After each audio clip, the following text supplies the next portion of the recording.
চাহিয়াছে সেবক তব সুদৃষ্টিপাতে, চাহিয়াছে সেবক তব সুদৃষ্টিপাতে। হবে হবে দুঃখরাত প্রভাত, আনন্দ তুমি স্বামী, মঙ্গল তুমি, তুমি মহাসুন্দর জীবননাথ,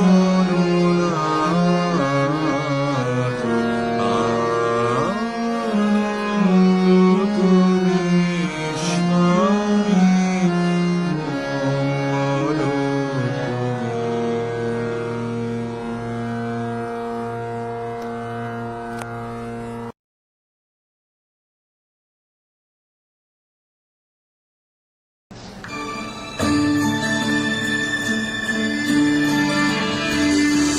মেঘের পালক চাঁদের দোলক কাগজে খেয়ে ভাসছে, বুক ধুক বুক চাঁদ পানা মুখ চিলে কোঠা থেকে হাসছে। মেঘের বাড়িতে ভেজা ভেজা পাতা থই বর্ষা, কাক ভেজা মঞ্জা থই রাতের হলো ভরসা।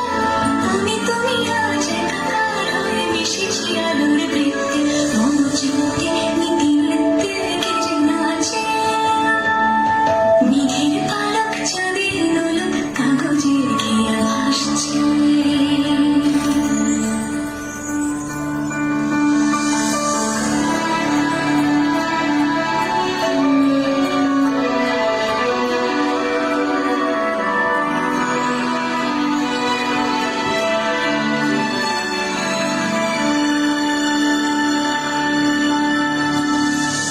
আলতো পায় ছড়ানো পা ভিজে আয়না,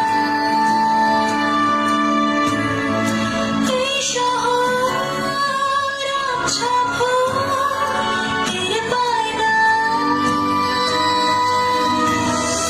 জলটুকরো পায় ছন্দ রাতের জুঁই ফুল,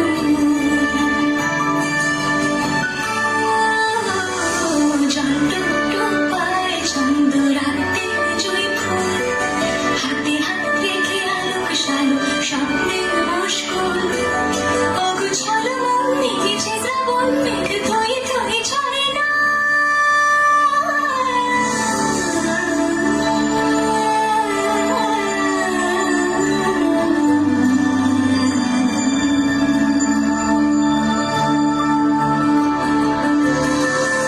আমি তুমি আজ একাকার হয়ে মিশেছি আলোর বৃত্তে, মম চিত্তে নীতি নৃত্যে কেজে নাচে।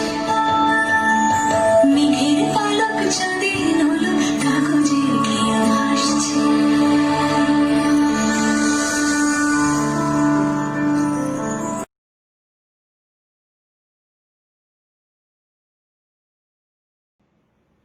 যে কেড়েছে বাস্তুভিটে সেই কেড়েছে ভয়, আকাশ জুড়ে লেখা আমার আত্মপরিচয়। 1874, প্রায় 146 বছর আগে ব্রিটিশের প্রথম বঙ্গভঙ্গ, বঙ্গভঙ্গের চক্রান্তে সুরমাপাড়ের সিলেট আর ব্রহ্মপুত্র পাড়ের গোয়ালপাড়া জেলা দুটি আসামের লেজুড় করে ঠুকিয়ে দেওয়া হয়। বাংলার রাষ্ট্রসীমা থেকে নির্বাসন দেওয়া হয়। বাঙালি যেহেতু লেজুড় হয়ে থাকার জাতি নয়, ভাষা গর্বে গর্বিত জাতি, লেজের বদলে শরীরটাই না দখল করে নেয়, এই ভয় আসাম দেশের রাজনীতিরও। তাই বাঙালিকে হীনবল করতে কুচক্রের বিষময় ফল ফলতে শুরু করে। নিজের ভাষা দেশ থেকে নির্বাসিত জাতিগোষ্ঠীকে আবার ধর্মের নামে এক গণভোটের মুখোমুখি করে দেওয়া হয় 1947-এ। চায়ের দেশ সিলেটের বিশাল চা জনজাতি ভোটাধিকার অন্যায়ভাবে কেড়ে নেওয়া হয় বাংলাভাষী সিলেট নামের উপাঙ্গ ছেটে ফেলার জন্য, মুসলিম লীগকে ওয়াকওভার দেওয়ার জন্য। সিলেট পাকিস্তানে যাওয়ার পর বড় বড় নেতাদের কত কথা আসামের রাজ্যপাল বললেন,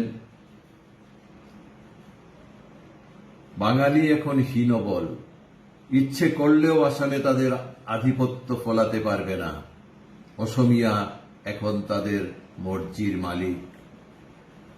আসাম জাতীয় মহাসভার উল্লাস ছিল এক কাঠি ওপরে। ওরা বললেন, with Sylhet joining Pakistan, Assam has grown smaller in area but attained greater homogeneity.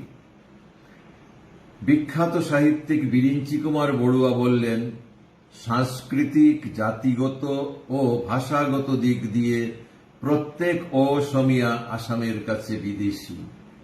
আমাদের মনে রাখতে হবে যে অতি প্রাচীনকাল থেকেই আসাম কখনোই ভারতের অংশ ছিল না। আরেকজন নেতা নীলমণি ফুকন বললেন, এখন আসামের রাজ্যিক ভাষা হবে অসমিয়া এবং অন্যান্য ভাষা ও জাতিগোষ্ঠী অসমিয়া ভাষায় মিশে যাবে। বাঙালি মুক্ত আসামের মূল স্লোগানটি আসে আসামের প্রথম মুখ্যমন্ত্রীর কাছ থেকে। তিনি আবার ভারতরত্নও হয়েছিলেন। বলেছিলেন, আসাম শুধু অসমিয়ার। মহাত্মাজি খেদ প্রকাশ করে লিখেছিলেন, আসাম যদি অসমিয়ার, ভারতবর্ষ তবে কার? আসলে এসব কথা চালাচালি সত্যের মুখ ঢেকে দেওয়ার জন্য। কথার কথা হয়েই থাকল মহাত্মা কথা। 19 মে 1961 প্রেক্ষাপট কিন্তু আরও পেছনে। 1826 খ্রিস্টাব্দে ব্রহ্মদেশের সঙ্গে ইয়ান্ডাবু চুক্তির মাধ্যমে আসাম ব্রিটিশ ভারতের অন্তর্গত হয়। 1836-এ বাংলাকে আসামের রাজ্যভাষা করে দেয় ইংরেজরা। বাঙালির আসামে মূল প্রব্রজনের শুরুর সময়কালও তাই ধরে নেওয়া যায় 1826। তখন পূর্ববঙ্গ থেকে বহু চাষি, জমিদার, মৌজাদাররা আসামে এসে বসবাস করতে শুরু করে, যাদের বেশিরভাগই ছিল মুসলমান। ব্রিটিশের সহযোগী হিন্দু বাঙালি সমাজের উদ্ভব হয় আসামের শহরগুলিতে। সেই সময় থেকেই অসমিয়া ভাষা সংস্কৃতি বাংলার সাহচর্যে নিজের পরিচিতি তৈরি করছে। নইলে কেন লক্ষ্মীনাথ বেজবড়ুয়া কলকাতা পড়তে গিয়ে ঠাকুরবাড়ির ঘনিষ্ঠ হয়ে উঠবেন, বিয়ে করবেন প্রজ্ঞা সুন্দরীকে?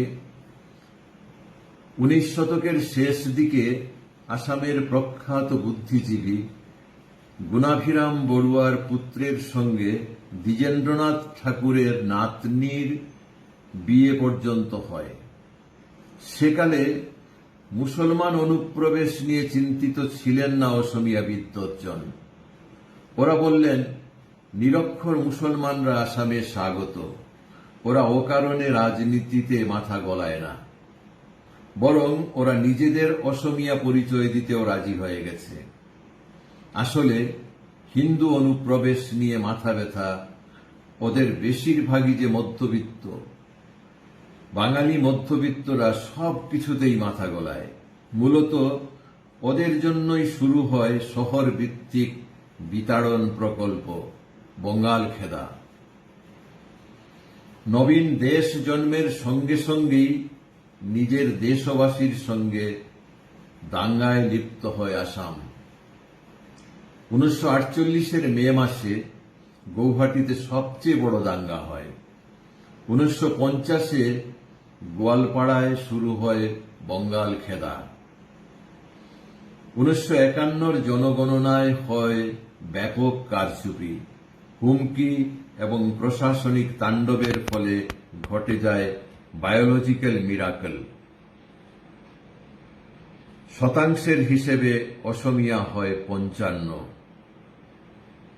দেশভাগের পর ব্রহ্মপুত্র উপত্যকার শহরাঞ্চলে বাংলা ভাষার বিদ্যালয়গুলি পরিকল্পিতভাবে বন্ধ করে দেওয়া হয়, কিন্তু সিলেটি মূলের বরাক উপত্যকায় তা সম্ভব হয়নি।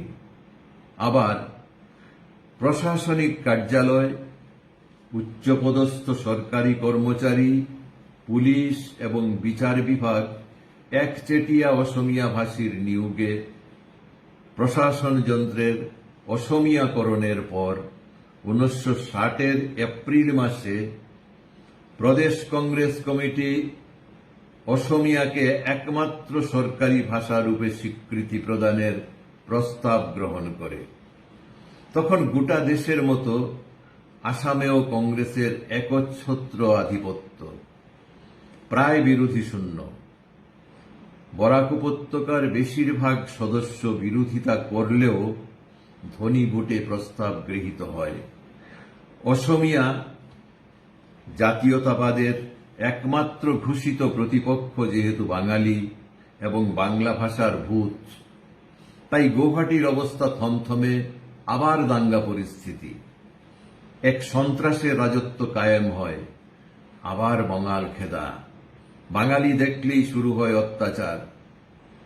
বিতর্কিত ভাষা বিল 1960 বিধানসভায় পাশ হওয়ার পর বরাক ও ব্রহ্মপুত্র উপত্যকার সকল বঙ্গভাষী অঞ্চল নিয়ে এক পৃথক রাজ্য গঠনের দাবিতে দলমত নির্বিশেষে বাঙালি নেতাদের এক 2 দিবসীয় সম্মেলন হয় করিমগঞ্জ শহরে।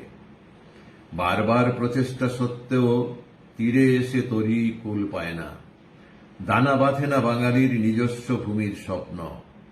1961-র জানুয়ারি মাসে করিমগঞ্জে আরেকটি অভিবর্তন হয় শিলভদ্র জাজির সভাপতিত্বে। এরপর হাইলাকান্দিতে আরেকটি অভিবর্তন হয়, তাতেও আসামের অন-অসমিয়া অঞ্চলগুলি নিয়ে পৃথক প্রশাসনিক বিভাগ তৈরির প্রস্তাব গৃহীত হয়। এক ডু অর ডাই সংগ্রামের শপথ গ্রহণ করা হয় গণসংগ্রাম পরিষদ নামে।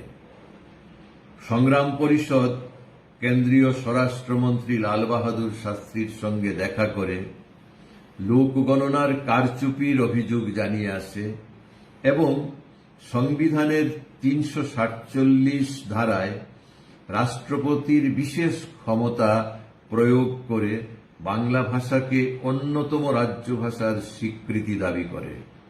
সঙ্গে সঙ্গে বৃহত্তর আন্দোলনের প্রস্তুতি হিসাবে 1368 বঙ্গাব্দের 1 বৈশাখ মানে 1961-র 15 এপ্রিল সংকল্প দিবস হিসেবে পালনের সিদ্ধান্ত নেওয়া হয় বরাক উপত্যকায়। এক অভিনব ও অভূতপূর্ব পদযাত্রার আয়োজন হয় মহকুমা শহরগুলি থেকে গ্রামে গ্রামে গণজাগরণের প্রস্তুতিতে। এরপরেও সরকারের তরফ থেকে সদর্থক প্রতিক্রিয়া পাওয়া না যাওয়ায় সর্বাত্মক হরতালের সিদ্ধান্ত হয় 19 মে থেকে। তারপর তো ইতিহাসের মহাবিস্ফোরণ। জেলা জুড়ে শান্তিপূর্ণ হরতাল পালিত হয় ভোর থেকেই। অনেক সত্যাগ্রহী কারাবরণ করেন। শিলচর রেলওয়ে স্টেশনে পুলিশের বন্দুক সত্যাগ্রহীরা ছিনিয়ে নেওয়ার গুজব ছড়িয়ে গুলিবর্ষণ শুরু হয়। ঘটনাস্থলেই 9 জনের মৃতদেহ পাওয়া যায়। পরদিন স্টেশন সংলগ্ন জলাধারে 1 জন আর হাসপাতালে আরেকজনের মৃত্যু হয়। এক কিশোরী কমলা ভট্টাচার্য সহ শচীন্দ্রচন্দ্র পাল, কানাইলাল নিয়োগী, সুনীল সরকার, সুকুমল পুরকায়স্থ, কুমুদ দাস, চণ্ডীচরণ সূত্রধর, তরণী দেবনাথ, হিতেশ বিশ্বাস, বীরেন্দ্র সূত্রধর এবং সত্যেন্দ্র দেব শহীদের মৃত্যুবরণ করেন। কার্ফুর ভারী বুটের আস্ফালন অবজ্ঞা করে শিলচরের আপামর জনতা মহা মিছিলে সমবেত হয়ে একাদশ শহীদকে সশ্রদ্ধ শেষ বিদায় জানায়। চিতাভস্য মথুরা ঘাটে বিসর্জন দেওয়া হয়। 20 মে শহীদের স্মৃতির উদ্দেশ্যে এক কালজয়ী সঙ্গীত রচনা করেন শ্যামাপদ ভট্টাচার্য। শোনো ডাকে ওই একাদশ শহীদেরা ভাই। 19 মের গণহত্যার পর বরাক উপত্যকায় আন্দোলন আরও তীব্র আকার ধারণ করায় কেন্দ্রীয় স্বরাষ্ট্রমন্ত্রীকে শিলচর আসতে হয় এবং একটি আপোষ রফায় আন্দোলন স্থগিত হয়।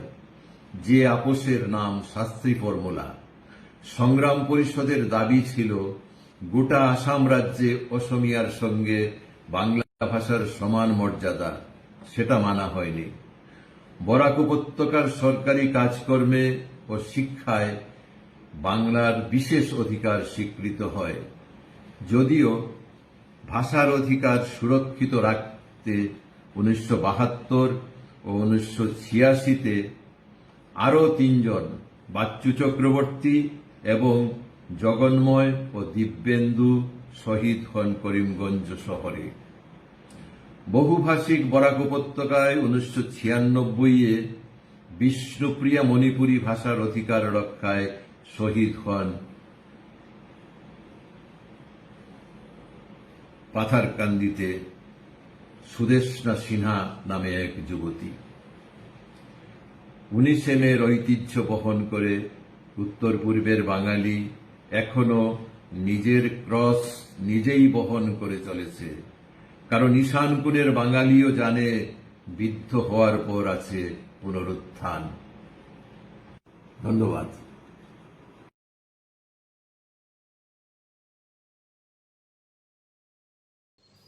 নমস্কার, আমি রামকিশোর ভট্টাচার্য।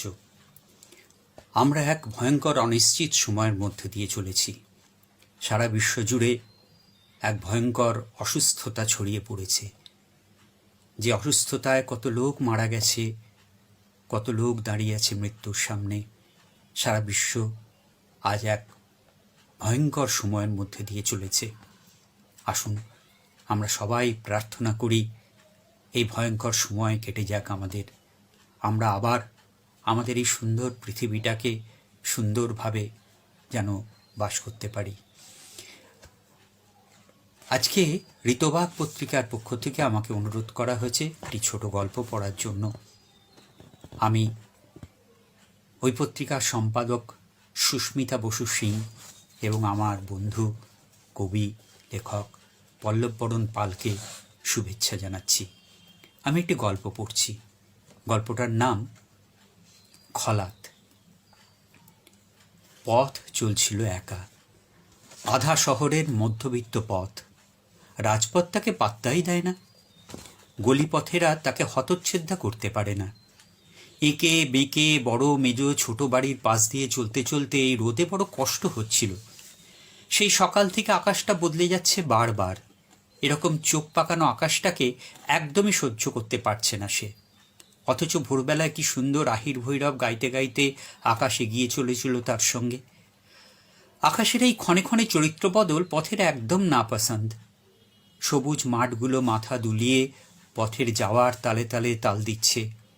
হঠাৎ চোখে পড়ল দূরে একটা বড় বাড়ির বারান্দা দাঁড়িয়ে একটার পর একটা বুদবুদ উড়িয়ে দিচ্ছে একটা 20-21 বছরের মেয়ে। আর আপন মনে হাসছে, কথা বলছে। পাশে কেউ নেই। বুদবুদগুলো নিয়ে হাওয়ার সে কি খেলা। আজকাল মাঝ বয়সের হাওয়াগুলো কেমন বদলে গেছে।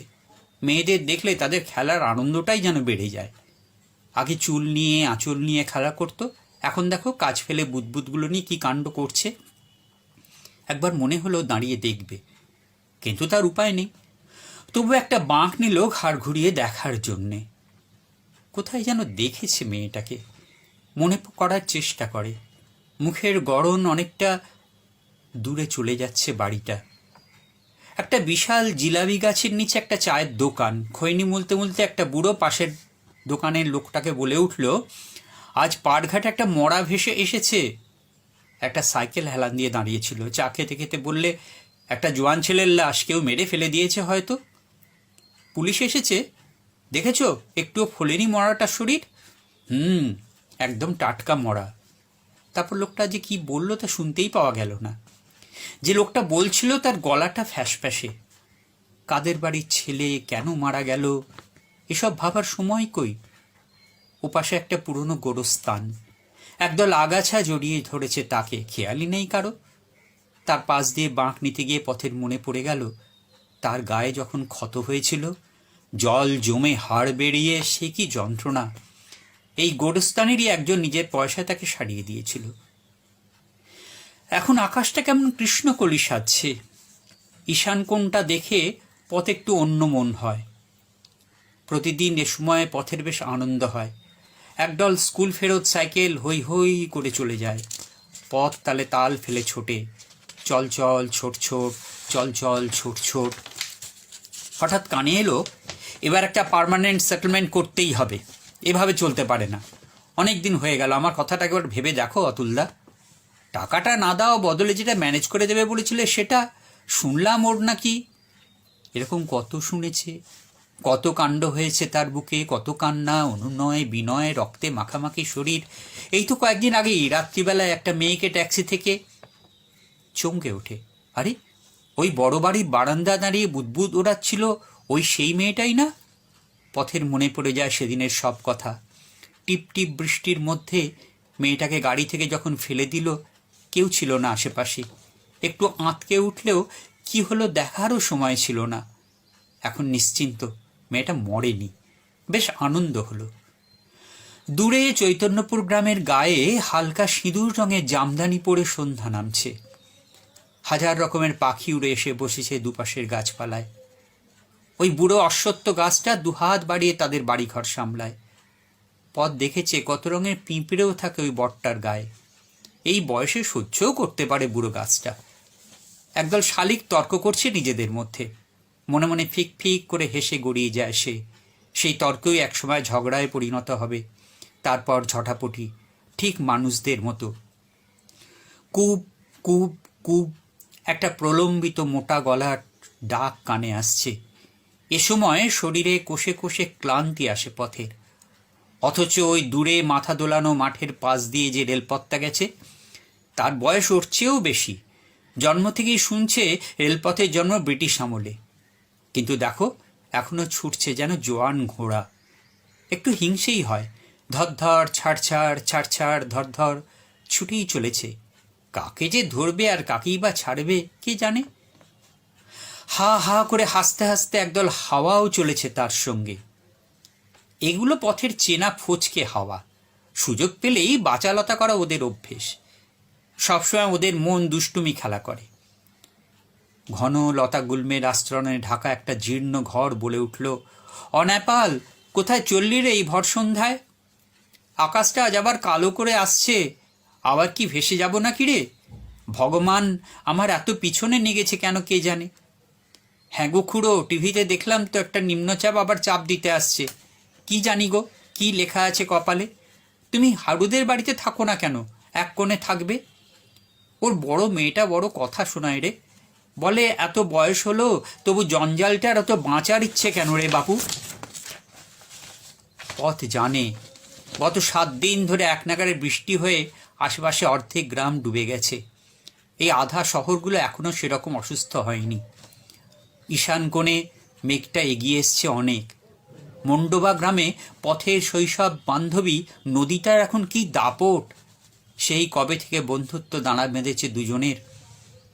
মাঝে মাঝে নদীর আচরণ দেখে মনে হতে পারে সে সিজোফ্রেনিয়ায় আক্রান্ত। এমনিতে রোগা, সারা বছর নিস্তেজ হয়ে শুয়ে থাকে, যেন কাউকেই সে কোনোদিন চেনে না। পাশ দিয়ে যেতে যেতে পথ যখন কথা বলে তার গলার আওয়াজটাই শোনা যায় না। আর এখন দেখো তার কি দাপট, ভয়ঙ্করী তার চেহারা, দেখলে চেনাই যায় না। গায়ের রং গেছে বদলে। আগে এরকম ভয়ঙ্কর চেহারা ওর দেখা যায়নি। খাও খলাত গর্জেই চলেছে সারাক্ষণ। একটা দীর্ঘশ্বাস বুক কাঁপিয়ে বেরিয়ে আসে। কতবার শীর্ণকায়া নদীটার পাশ দিয়ে যেতে যেতে ফিসফিস করে বলেছে, তোকে খুব ভালোবাসি রে। তোকে ও বউ বলে ডাকতে ইচ্ছে করে। হাওয়ায় অল্প অল্প জলকণা ঠিক চুলের মতো উড়ে এসে গায়ে লেগেছে পথের। বুকের ভেতর একটা ঢেউ খেলে গেছে। বৃষ্টি হলে রোগা নদী যখন বেশ তন্নি হয়ে ওঠে তখন পথের খুব আনন্দ হয়। ওর পাশ দিয়ে যাওয়ার সময় ছোট ছোট ঢেউ নিয়ে খেলা করে। তখন জলের রং নানা রকম হয়, যেন পথের মনের রঙগুলো সব একাকার হয়ে নদীর জলে মিশে যায়। ঘন হয়ে আসছে রাত, ঝিঝির আসরে আজ কয়েকটা ব্যাঙও গলা ছেড়েছে। খানিক এগোতেই একটা ব্যাঙের আর্ত গোঙানির আওয়াজ শোনা গেল, কক কক কক। তারপর চুপ। এবার একদল ভয়ঙ্কর অচেনা হাওয়া আছড়ে পড়ল পথের গায়ে। পাশ দিয়ে গড়িয়ে গেল জঞ্জাল ফেলার কয়েকটা ড্রাম। মেঘের গায়ে আলোর রোশনাই চোখ ঠিকরে দিচ্ছে। পথ শুনতে পায় একটু দূরেই ওর বান্ধবী নদীর ভয়ঙ্কর গর্জন। ও জানে ওই গর্জনের মানে। আজ কত বাড়িকে খেয়ে ফেলবে রাক্ষসী, কিংবা কোনো বড় গাছের আজ শেষ দিন। আকাশ কালো হয়ে বৃষ্টি নামল। কেন যে নদী এ সময় রাক্ষসী হয়ে ওঠে বুঝতে পারে না পথ। আকাশ থেকে নেমে আসা জলনুপুরের তাল আরো দ্রুত হয়। অচেনা হাওয়ারা চেনা হাওয়াদের কখন খেয়ে ফেলেছে বুঝতেই পারেনি সে। এবার নদীটাও কাছে এসে যায়। আরে, এত কাছে এসে গেল কি করে ভেবে পাচ্ছে না পথ। পায়ের গোছায় নদীটার কত গাছ লেগে আছে। গোঁ গোঁ, খাউ খলাত খাউ খলাত। গর্জনে থেমে যায় পথ। নদী আজ পথের বুকের ওপর এসে পড়েছে। কতদিন স্বপ্ন দেখেছে ও নদীকে বুকে নিয়ে আদর করবে। সেই নদী আজ তার বুকের উপরে। আকাশটা আবার ঝলসে উঠল। ধস্তাধস্তিতে ফুসফুসের দম ফুরিয়ে আসছে পথের। হারিয়ে যাচ্ছে পথের কৈশোর যৌবন। চলার সমস্ত হিসেব হারিয়ে ফেলছে সে। কোথা থেকে এসেছে, কোথায় যাবার কথা কিছু মনে পড়ছে না। একদিকের কাঁধে কি যন্ত্রণা, ধমনীতে জল ঢুকছে। এবার মাথাটা, উফ, ও বউ, আর পারছি না রে। গুরুক গুরুক গুরুক, ছপাস। ওপাশের একটা বাড়ি ঝাঁপিয়ে পড়ল। পথের বুকের ভেতরে একটা বাঁশ ফাটার মতো আওয়াজ। তারপর কড়কড় কড়কড়, হা হা হা। হেসে ওঠে নদী। নাচতে নাচতে এগিয়ে চলে, খাউ খলাত খাউ খলাত খাউ খলাত। নমস্কার, সবাই ভালো থাকবেন। আবার প্রার্থনা করি এই বিশ্ব সংসার আবার সুন্দর হয়ে উঠুক, এই ভয়ঙ্কর সময় কাটিয়ে উঠুক। নমস্কার।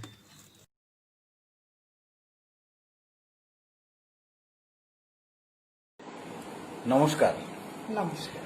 আমি দেবাশিস সরকার। আমি অদিতি সরকার। আমরা দুজনে মিলে এখন একটা শ্রুতি নাটক পেশ করব। আসলে এই দম বন্ধ করা পরিস্থিতিতে সবাই যখন আমরা ঘরের মধ্যে আটকে রয়েছি, ঠিক সেই সময় ঋতবাকের এই সামাজিক দূরত্ব বজায় রেখেও বন্ধুদের ছুঁয়ে রাখার যে প্রয়াস টানা চালিয়ে যাচ্ছে, আমরা তার নিয়মিত দর্শক। আমার ভালো লাগছে খুব এই প্রচেষ্টাটাকে। এর জন্য ঋতবাককে ধন্যবাদ জানাই। আর একই সঙ্গে ধন্যবাদ জানাই আমাদের আজকে এই আড্ডায় কিছু একটা করার সুযোগ দেবার জন্য। আমরা যে শ্রুতি নাটকটা করব, আসলে আমরা দুজনে ঠিক শ্রুতি নাটক কখনো করেছি কোনো মঞ্চে বা ক্যামেরার সামনে বা এমনি অডিও রেকর্ড করেছি, এরকমও খুব একটা ঘটেনি। তো আজকে এখানে আমাদের পারফর্ম করতে হচ্ছে মূলত এক প্রখ্যাত কবি, সাহিত্যিক, তারপরে অভিনেতা, সঙ্গীত শিল্পী এবং স্থপতি। কিছু বাদ গেল কিনা আমি বলতে পারছি না। সবচেয়ে বড় কথা, আমাদের দাদা শ্রী পল্লব বরণ পাল। অনেকটা পল্লবদার চাপে পড়েই যে কিছু একটা করতেই হবে, চাপে পড়েই আমাদের এই পারফরমেন্সটা করতে হচ্ছে। তো ঠিক আছে, এই ধরনের চাপ ভালো। ভূমিকাটা একটু বড় হয়ে গেল, আমরা শ্রুতি নাটকের সোজা চলে যাই। আসলে আমাদের পল্লবদা যে টাইম লিমিটটা দিয়েছিল না, সেটার তুলনায় আমাদের শ্রুতি নাটকটা খুব ছোট। তো সেই কারণে একটু ভূমিকা বাড়িয়ে ঠাড়িয়ে কিছুটা সময় খাওয়ার একটা চেষ্টা হোক। তো ঠিক আছে, আপাতত আমরা শুরু করি। শ্রুতি নাটক ভালো আছেন, রচনা নিরূপ মিত্র। শ্যামলদা ভালো আছেন? কে? আমি শম্পা। তা কি ব্যাপার? না, ব্যাপার কিছু না, বলছি। না, ব্যাপার কিছু না। তা ব্যাপার কিছু না তো খামোকা মাঝ রাস্তায় আমাকে দাঁড় করালে কেন? দাঁড় করায়নি তো, ও হঠাৎ দেখা হয়ে গেল তাই বলছি। দাঁড় করাও নেই? না। দস্তুর মতো পথ আগলে রেখেছো, একেবারে এগোবার জায়গা জুড়ে নিজে খাড়া হয়ে রয়েছো, অথচ বলছো তুমি দাঁড় করাও নেই। এ বাবা, না না, ছি ছি ছি ছি, পথ আগলে দাঁড়াবো কেন বলুন? এই নিন, আমি সরে দাঁড়ালাম। বাহ বাবা বাবা বাহ, বেশ। যখন ইচ্ছা পথ আগলাবে, যখন ইচ্ছা সরে দাঁড়াবে, না সেটি হচ্ছে না। কেন দাঁড় করালে তুমি তার উত্তর দাও। ওই তো বললাম, সত্যি সত্যি সিরিয়াসলি বলছি, তেমন কোনো ব্যাপার নেই। এই দেখা হলো ও ছোট্ট একটা প্রশ্ন। প্রশ্ন? হ্যাঁ, কি প্রশ্ন? কিছুই না, এই ভালো আছেন তো? ই, এটা প্রশ্ন না অপমান? অপমান? অপমান? অপমান কেন? আমি তো ঠিক বুঝতে পারলাম না। আমি তো জাস্ট আপনার কুশল সংবাদ। আলবাত অপমান। আচ্ছা আচ্ছা, চারিদিকে যা ঘটে চলেছে, কারো পক্ষে ভালো থাকা সম্ভব? তা বটে। তা বটে। তা বটে যখন জানোই, তখন প্রশ্নটা করলে কেন? খুব ভুল হয়ে গেছে। ভুল অমনি হলেই হলো নাকি? হ্যাঁ, তার খেসারত কে দেবে? খেসারত? মানে এর মধ্যে আবার খেসারত দেওয়ার প্রশ্ন আসছে কোত্থেকে? কেন আসবে না? আসবে না কেন? একজন কনস্টিপেশনের রোগী, তার 3 দিন ধরে নো এক্সপোর্ট, তাকে শুধাচ্ছ আপনি ভালো আছেন? এ মা, ছি ছি ছি ছি, দাদা, আই এম ভেরি সরি, আমি জানতাম না। আমার খুব খুব খুব অন্যায় হয়ে গেছে। আমি আমি আমার প্রশ্নটাই বদলে নিচ্ছি। প্রশ্ন বদলাবে? হ্যাঁ হ্যাঁ বদলে ফেলবে প্রশ্নটা? হ্যাঁ। বেশ তো, তা কি প্রশ্ন করবে শুনি? এবার থেকে দেখা হলে বলবো যে, হ্যাঁ, এই যে শ্যামলদা, আপনি নিশ্চয়ই ভালো নেই? তার মানে তুমি চাও যে আমি কখনো ভালো না থাকি? না না না না, তা কেন? তাই তো দেখা হলে ভালো না থাকার কথা শুধলে মানুষের হারানো অসুখ, হারানো ব্যথা বেদনা উতলে ওঠে, এটা তুমি জানো না? এটা কি বলছেন আপনি? ঠিকই বলছি। এই তো আমার হাঁটুর ব্যথার কথাটা বেশ ভুলেই গেছিলুম। তুমি যেই জিজ্ঞাসা করলে নিশ্চয়ই ভালো নেই, অমনি ব্যথাটা জাগিয়ে উঠলো একেবারে। ও, আমার খুব অন্যায় হয়েছে। সরি শ্যামলদা, এরপর থেকে আপনাকে আর কোনো প্রশ্নই আমি করব না। বাহ, বেশ। তার মানে আমাকে অগ্রাহ্য করে তুমি পাশ কাটিয়ে চলে যাবে? না না না না না দাদা, মানে আমি আপনার পাশ পর্যন্তই আসবো না। হ্যাঁ হ্যাঁ, যেই আপনার মুখ দেখতে পাবো, মানে আপনাকে দেখতে পাবো, অমনি আমি মানে শটান অন্যদিকে চলে যাবো। হ্যাঁ? হ্যাঁ হ্যাঁ, আমি আসছি। এই দেখো শম্পা, আরে শম্পা, আসল কথাটাই তো হলো না। নমস্কার। নমস্কার।